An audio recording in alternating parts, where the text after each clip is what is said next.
ఏమైంది భగవంతులే పంచుకుంటే సరిపోతుంది, భగవంతులే పైకి వెళ్తా సరిపోతుంది. మరి పెద్ద పెద్ద రోడ్లు, పెద్ద వ్యక్తులు ఇవన్నీ కట్టాలంటే మీరు మాట్లాడి సరే ఓకే. ప్రస్తుతం అయితే లాస్ట్ గవర్నమెంట్ లోనూ అప్పుల్లోనే ఉంది, ఇప్పుడు అప్పుల్లోనే ఉంది.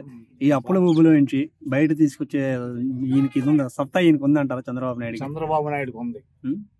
మళ్ళీ పీకి ఒకటి బారదింటాడు. అది ఉంది. ఎలాగలిగే ప్రభుత్వం తొందరపడకూడదు. నేను ప్రభుత్వంలో తొందరపడి ఆకలి అవుతుంది నాకు పెట్టు ఇప్పుడు అనకూడదు. ఆయన నిదానంగా కడుపుండి పెట్టగలిగిన మనిషి. అయితే చెప్తాడండి, మనం ఇప్పుడు చెప్పుకుంటూ సలవని చెప్పుకోండియ్యా, 3 మంది వస్తారు, 2 మంది చేస్తారు. ఆయనంతా ఆ ప్రభుత్వం భయంకరమైన భయంకరమైన కావాలండి, ఉండకూడదండి, బస్ అయిపోవాలి.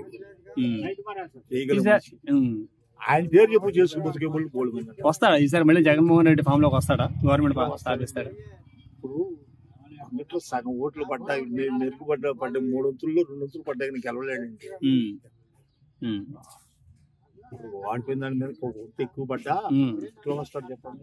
సరే వస్తాడు, ఎక్కువ వచ్చినా గానీ అది మొత్తం కష్టం.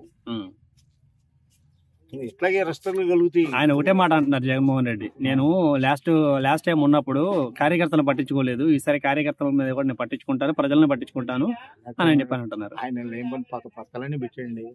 ఇప్పుడు ఆటో వాడికి ఏమన్నా 15 సంవత్సరాలు 10,000 వేసాడు, వ్యాపారాడికి వేసాడు, చెప్పులు కుట్టుకున్న వాడికి వేసాడు, పెద్ద పెద్ద వాళ్ళకి వేసాడు, మిషన్ గుట్టే వాళ్ళకి వేసాడు, కార్మికులు మొత్తం వేసాడు జగన్ బాబు.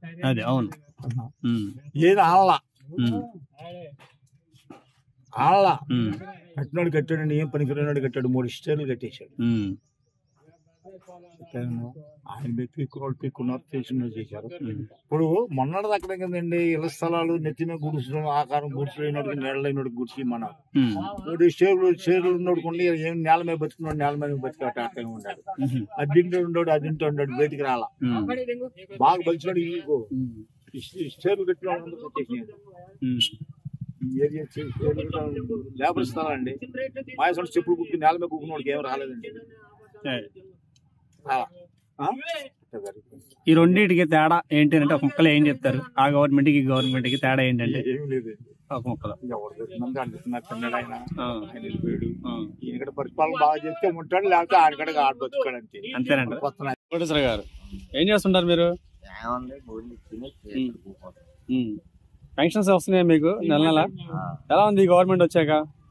ఈ గవర్నమెంట్ వచ్చాక ఎలా పవర్ఫుల్ గా వస్తున్నాయి, శుభ్రంగా 1వ తారీఖు ఇస్తున్నారు అంటున్నాం. అప్పుడు జగన్ కేను ఇప్పుడు చంద్రబాబు నాయుడు తేడా ఉన్నా అంటే ఏంటంటే, జగన్మోహన్ రెడ్డి గారు గవర్నమెంట్ ఆ మాటే తర్వాత తలితేనే చిరాకు పడుతుంది. ఎందుకనండి అంత చిరాకు? అంటే ఆయన ప్రతి ఒక్కరికి కూడా పెన్షన్లు ఇచ్చారు, పథకాలు ఇచ్చారు. ఏమడికి ఇచ్చారండి?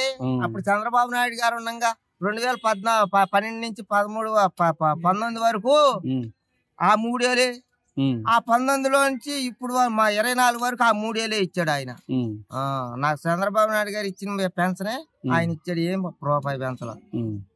అది చంద్రబాబు నాయుడు గారు మీకు మంచి చేస్తారని నమ్మకం ఉందా? ఇంకా అసలు నేను కార్యకర్తనే, నమ్మకం అంటే అంత నమ్మకం ఎందుకు ఆయన మీద? ఆయన మీద మీకు అంత నమ్మకం ఎందుకు? ఆ గవర్నమెంట్ పేదలకు పెట్టిందే తెలుగుదేశం గవర్నమెంట్. అది పేదల పార్టీ పెట్టినదే తెలుగుదేశం. ఎలా ఉంది గవర్నమెంట్ వచ్చాక మీ ఊర్లో రోడ్లు ఎలా ఉన్నాయి? రోడ్లు వేసారు కదా, శుభ్రంగా రోడ్లు వేసారు. పవన్ కళ్యాణ్ గారు తెలుసా మీకు? ఆయన అలాంటి వాడండి. పవన్ కళ్యాణ్ గారు చంద్రబాబు నాయుడు గారు నమ్మి వచ్చాడు. అది ఈయన పని చేస్తాడని ఆయన ఇప్పుడు కూడా నమ్మకంతోనే ఉన్నాడు. మా కార్యకర్తలు, జనసేన కార్యకర్తలను కూడా మీరు అక్కడ చెందులు అన్నారు. అంటే ఇంకో 15 సంవత్సరాలు వాళ్ళందరూ కలిసే ఉంటారంటారా? ఉంటారంటే ఆయన ఇష్టం. అంటే ఉంటే బాగుంటుంది అంటారా? మనం చెప్పేది కాదు, ఉంటే బాగుంటుంది అంటారా? ఇప్పుడు మన రాష్ట్రంలో కొత్తగా మళ్ళీ చంద్రబాబు నాయుడు గారు వచ్చారు, వచ్చిన దగ్గర నుంచి ఎలా అనిపిస్తుంది మీకు? ప్రభుత్వం బాగానే పనిచేస్తుంది, అన్ని రంగాల్లో రాణిస్తుంది. రైతులకు కానీ మామూలుగా కర్షక కార్మికులకు కానీ అన్ని విధాల తోడ్పడుతుంది. ఓకే. అంటే ఈ మధ్యన ఆయన సూపర్ 6 అనే కొన్ని హామీలు ఇచ్చారు కదా, హామీలు నెరవేర్చలేదు. నెరవేర్స్తాయి అధ్వానంగా ఉన్నదాన్ని మధ్యాహ్నం చేస్తే ఏం చేస్తారు, టైం పడుతుందిగా. ఒకసారి ఎదగంగా బాబు, ముందు చిన్నపిల్లలు అవుతాం, తర్వాత పెద్దలు అవుతాం, తర్వాత వృద్ధాప్యం అవుతుంది. అట్లాగే స్టెప్ బై స్టెప్ ఒకేసారి రమ్మంటే మంత్రాలు లేవుగా. ఇంకా అంటాయి మాంత్రికులాగా. ఏదో అందరూ కొద్ది తృప్తిగా ఉన్నట్టు ఉంది నా దృష్టి. అంటే వచ్చిన దగ్గర నుంచి కూడా ఏదో ఇప్పుడు ఆయన ఇచ్చిన 6 హామీల్లో 1-2 అయినా నెరవేర్చారా, ఇచ్చారా? అంటే పెన్షన్లు ఇవ్వటం కానీ పెన్షన్లు నెరవేర్చారు కదండి. మెయిన్ 3,000 మొత్తం 4,000 చేశాడు. పెండింగ్ ఉన్న 3 నెలలు బకాయి కూడా తీర్చాడు. చెప్పించేస్తున్నారు కదా. ఎలా సార్ రోడ్ల పరిస్థితి ఎలా ఉంది మీ ఊళ్ళో? రోడ్లు కూడా గుంతలు పూడ్చారు కదా. హ్యాపీ. గుడివాడ రోడ్డు కొద్దిగా వేసారా సార్? ఇప్పుడు వేసారు. గుడివాడ రోడ్డు వేసారు, బాగానే ఉంది. మాకు మాత్రం మేము ఎక్కువ విజయవాడ వెళ్తాం. రూట్లు బాగానే చేశారు. ఇంతకు ముందు ఎలా ఉండేది, ఇప్పుడు ఎలా ఉంది సార్? ఇప్పుడు బాగుందండి రోడ్డు. వరకు ఎలా ఉంది, నడువులు ఇరిగిపోయాను, భయపడేది. మేము ఆటోలో వెళ్ళాలంటే, బండి మీద వెళ్ళాలన్నా దాదాపు రోజుకు ఒక యాక్సిడెంట్ అనేది జరిగేది ఆ రూట్ లో. కోమటిగుంట లాక నుంచి మానకొండ వరకు ఎక్కడో సాటి పడిపోయేవాళ్ళు పాపం, భార్యాభర్తలు, లేకపోతే నాలంటోడు ఇంకోడు అట్లా. అంటే ఈ గవర్నమెంట్ వచ్చిన తర్వాత వేసిన రోడ్లు అనేవి అంతకు ముందు తట్టిన మట్టి కూడా పోయలేదు కదండి ఆ గవర్నమెంట్. ఈ గవర్నమెంట్ వచ్చిన తర్వాత వేసారు. మీరు ఏ లేఖర్లో? నేను మన పీజే న్యూస్ అని చెప్పేసి యూట్యూబ్ ఛానల్ అండి. Okay, all the best Babu. Okay. మరి ఇప్పుడు ఏంటి సార్, మనకి లాస్ట్ టైం ఇంతవరకు రాజధాని కూడా పూర్తి అవ్వలేదు కదా, ఈసారి అయిద్దంటారా? అవ్వాలి. అవుద్ది అన్న విశ్వాసం ఉండాలి మనిషికి. విశ్వాసంతో పని చేస్తే ఏదైనా అసాధ్యం కాదు కదా బాబు. విశ్వాసం, మనుషులు విశ్వాసం ఉంటే, ఆ దృఢత్వం ఉంటే బాగా పని చేస్తాం. అటు ముఖ్యమంత్రి గారు కానీ కొసరెట్ట అవుతుంది బాబు. అటు ముఖ్యమంత్రి గారు కానీ ఇటు ఉప ముఖ్యమంత్రి గారు కానీ ఇద్దరు కూడా మంచి పోటీపడి పనులు చేస్తున్నారు. ఎవరు ముఖ్యమంత్రి కొడుకు ఉన్నాడుగా లోకేష్ కూడా బాగానే పని చేస్తున్నారు ఎడ్యుకేషన్ మినిస్టర్ గా. ఇప్పుడు ఆయన కంపెనీలు మన రాష్ట్రానికి కంపెనీలు తీసుకొస్తానని చెప్పి బయటకు వెళ్ళొస్తున్నారు, స్వదేశాలకు వెళ్ళొస్తున్నారు.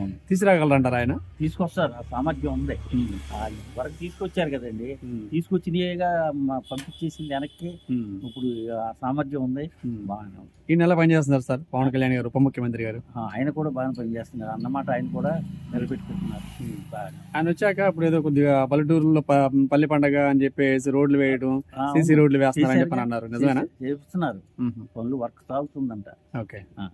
ఉన్నారు కదా ఉప ముఖ్యమంత్రి పవన్ కళ్యాణ్ గారు, ఆయన ఎలా పని చేస్తున్నారండి? చేస్తున్నాడు ఆయన పని, ఆయన సాధ్యం ఆయన చేస్తున్నాడు పని. అంటే ఈ మధ్యన కొత్తగా పల్లె పండుగలు అని చెప్పేసి తీసుకొస్తున్నారు, రోడ్లు బోర్డులు చేస్తున్నారు, వేపిస్తున్నారా? ఆయన కూడా ఈయనతో పాటు ఇంకో 15 సంవత్సరాలు కలిసే ఉంటానన్నాడు. అన్నాడు. ఉండొచ్చు, 15 సంవత్సరాలు కాకపోయినా ఈ గవర్నమెంట్ కానీ వచ్చే గవర్నమెంట్ లో కూడా ఉండొచ్చు. ఏదో చీరుకులు వస్తే రావచ్చు. అది చీరుకులు రాకుండా చూసుకుంటున్నారు, రాకుండా చూసుకుంటున్నారు. 10 ఏళ్ళు అయితే గాయం, కానీ 15 సంవత్సరాలు చెప్పడం. అది ఇంకో 10 ఏళ్ళు మాత్రం కలిసి ఈ 5 ఇంకొక 5. అది ఆయన మీద మీ అభిప్రాయం ఏంటి అసలు? మామూలుగా అభిప్రాయం ఉంది, ఎంతో కొంత 100కి 100 పనులు ఒకసారి చేయలేకపోయినా 6 నెలలకో 3 నెలలకో పని చేస్తున్నారు. ఆయన ఈయన లోకేష్ అయినా, చంద్రబాబు నాయుడు గారు అయినా, పవన్ కళ్యాణ్. కాకపోతే మాకు దీంతో మాత్రం కొంచెం రైతుకు అనుకూలంగా చేయాలి. మేము వ్యవసాయం చేసేవాళ్ళం కాబట్టి మాకు బతికేది కాబట్టి మేము అది కోరుతున్నాం.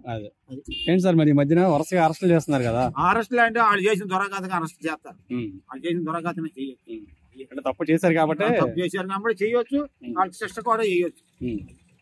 మళ్ళీ రిలీజ్ అయిన తర్వాత కనీసం వాళ్ళు ఏమన్నా మంచిగా ఉంటారంటారా? రిలీజ్ అయిన తర్వాత ఇక్కడ బుద్ధి మార్చుకోవాలి. స్టేషన్లోకి వెళ్ళి జైల్లోకి వెళ్ళి వచ్చి మన కర్మ బాబు మనకు అంత ఆస్తి ఉంది, మనకి ఎందుకు అనాలి, ఎందుకు అనిపించుకోవాలి. మీకు ఎక్కడో దాకా ఎందుకు పాత సార్తో ఉంటాడు, పడాల నాయన వంశీ మాట్లాడినట్టు పాత సార్తో మాట్లాడా.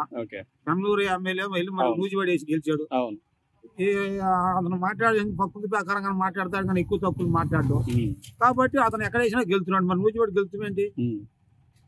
కన్ను నూనె చెల్లి మరి ఇద్దరికి మళ్ళీ అందరం మళ్ళీ రోజా మళ్ళీ ఏళ్ళకి మళ్ళీ అమరరాంబాబు మళ్ళీ కోతలు వీలేదు కాబట్టి అతను అక్కడ కూడా 10,000 మెజార్టీ మీద గెలిచాడు.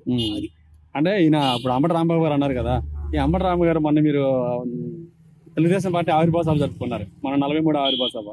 ఇది ప్రస్తుతం రైతులను కానీ ప్రజల్ని కానీ మోసం చేసి ఆవిర్భావ సభ జరుపుకుంటున్నారు అని చెప్పి అంటున్నాడు. లేదండి, అసలు మోసం చేయాల్సిన పని లేదు, మోసం చేయరు, మోసం చేయాల్సిన పని లేదు. ముందు ఎంతో కొంత రోడ్లు వేస్తున్నాడు, డ్రైనేజీలు కడుతున్నాడు, ఆ పోలం వల్ల తవ్వుతున్నాడు. అక్కడ దాకా ఎందుకు ఇప్పుడు ఈ కాలువలు తవ్వుతున్నాడు. ఈ కాలువలు తవ్విన నాదుడు వాళ్ళు లేడు, మా కాలువ తవ్విన నాదుడు లేడు. ఇప్పుడు ఎదురు మా కాలువ తవ్వారు, ఆ కాలువలు తవ్విన చాలు. కాకపోతే మాకు ఈ రేటే కత్తి తగ్గించాలి, రేటే చూడాలి.